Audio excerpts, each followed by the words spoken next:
That's bullshit, Mom. Oh! Who goes there? They tell me my name is Steve. All right. This is Section 21. Keep your distance, son. I wouldn't want to have to blow your head off. That makes two of us. So you're the amnesiac, huh? Just another draft-dodging ploy the way I see it. But at least you're not an alien. You see their ships every now and then. Sometimes Swell bags one in the woods. Who are you? Colonel Buster Monroe, commander of the Harvest Nuclear Missile Installation, keeping America safe from those who would dye our flag red, white, and pink. These are nuclear missiles? Goddamn right they are. Every one of them ready to rain death on the Ruskies. All I gotta do is hit the button and blammo! The price of vodka goes through the roof. Along with the vodka. Well, I suppose you have, safeguards against accidents? Safeguards? Don't be such a weak sister. There are no safeguards. This is the 50s. Then you have sole control of the, missiles. That's right. Been in charge here since WW2, when I got my lower torso shot off in the war. Those pantywaists in Washington wanted to stick me behind a desk. To hell with that! They owed me! I left my legs in Dusseldorf. They owed me! Of course, they felt that after the trauma of having to crawl from Germany to England trailing my intestines behind me, I was too emotionally unstable to continue in the military. That's why they gave me this nice cushy job and put me in charge of the nuclear missiles. Aside from your commie bastard, your alien from another planet is the greatest threat to our democratic way of life. Did you know that 90% of sightings occur within the area of military installations? Hell, I shoot at them whenever I see their ships fly over, but my bullets ping harmlessly off of their hulls. I suspect those things operate out of the lodge, but just try to convince anyone in Harvest of that. I tell you, son, a nuclear holocaust would be preferable to a takeover by big-headed aliens from Pluto. Lucky for us, I'll be making that call when the time comes. Harvest is a fine town, steeped in traditional American values. But that lodge, well, it makes me suspicious, don't mind saying it. They've got their fingers into everything around here. Like a certain red commie bastard menace which shall be nameless.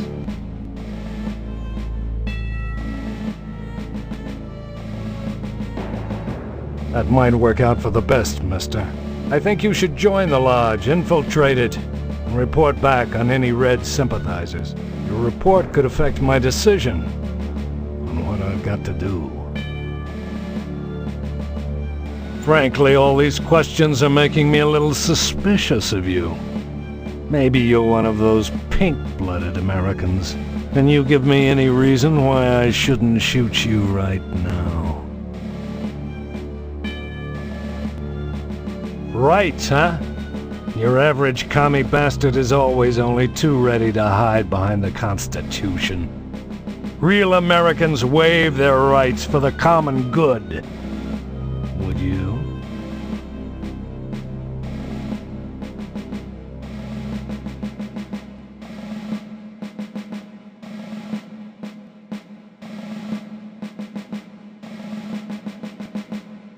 You talk a good game, mister. But so does your average commie bastard. The Kremlin teaches its agents to talk their way out of a scrape. What do you think about that, son?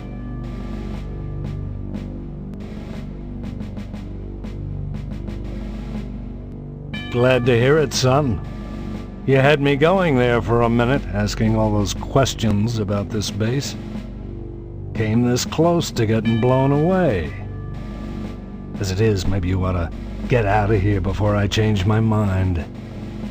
Go visit those Ponzi firemen. But whatever you do, stay away from that damn lodge. That's the most suspicious place in Harvest, if you ask me. I wanted to get back into the thick of the action and out of this desk job, but those firemen are a damn peculiar bunch of ladies. I thought they'd object to my lack of a lower body, but they wouldn't let me join the fire department because they said I couldn't draw naked men. Can't draw naked men? Who the hell wants to? I could draw one if I was a sick commie pervert. Look, I did this last... Of course, they wouldn't have given you the, button if you were really, say, emotionally unstable? Of course not. I was given a full exam by my captors in the concentration camp when I was captured during my second penetration behind enemy lines. A year after I lost my lower torso. It was quite thorough. What did it say? I don't know. I can't read German. Okay, yeah, you can't get shot in two equal but separate portions without feeling a little down. Who wouldn't? That doesn't mean I'm unbalanced. A little lighter maybe, but my balance is fine. Still, is it abnormal to harbor doubts late at night when your boots in the corner mock you? Is it sick to want to poke them in their eyelets and rip out their laughing tongues? Then you feel bad, and you invite them under the covers with you, but will they come? Oh no! Spit and polish, trump, a long, long way to Tipperary, especially when you're waddling on your hands. Get some gloves, they say, in their high-pitched little voices and snicker in the bootlocker, talking to my jockstrap behind my back. They all deserve a good nuclear holocaust.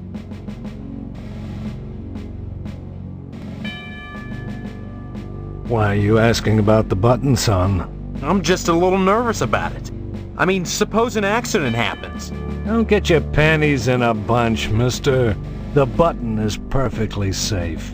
I keep it on my person all the time. No commie bastard is getting his mitts on this button. No siree, Bob. No one initiates a nuclear holocaust in Harvest except me. Now, doesn't that make you feel better? That's why... You say before you came to Harvest your lower torso was shot off in the war? That's right. I was behind enemy lines. The night was dark. The rain wet. The plastique I was supposed to rig the bridge with precariously sandwiched between my knees as I crawled in the muddy mud. I didn't see the Jerry taking aim at me with his machine gun until half of me was flying through the air. With a quick spray of bullets in a straight line, he'd shot my body clean in two. My lower body landed at that Jerry's feet.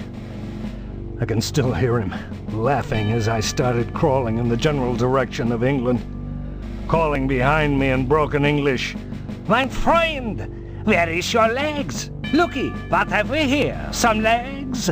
Hey, did anyone lose some legs?" I'll never forget looking back over my shoulder and seeing that crowd doing the can-can with my legs. Still a few weeks later, with only my compass and a pair of nylons, I made it back to safety. Now the Krauts are our friends and the commie bastards are our enemies. But even so, there's at least one crowd out there that I'll never invite over to Sunday dinner.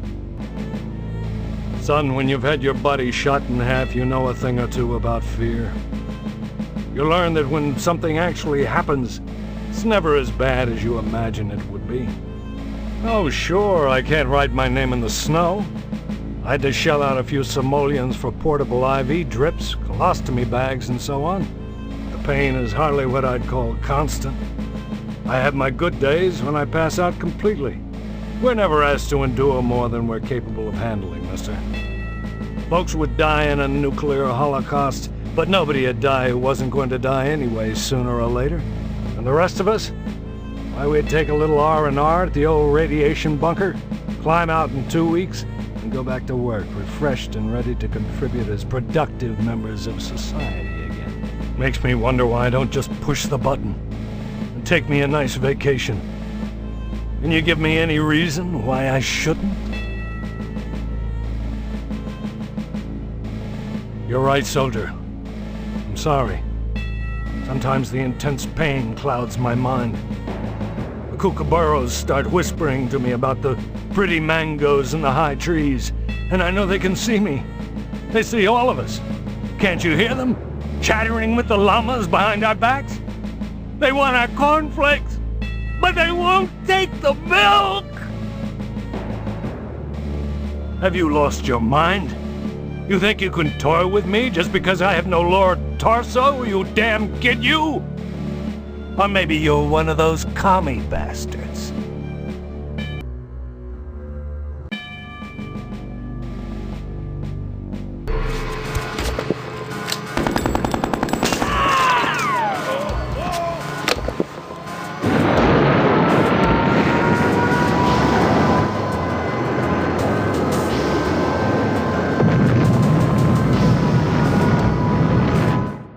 Roadrunner cartoon. Roadrunner cartoon?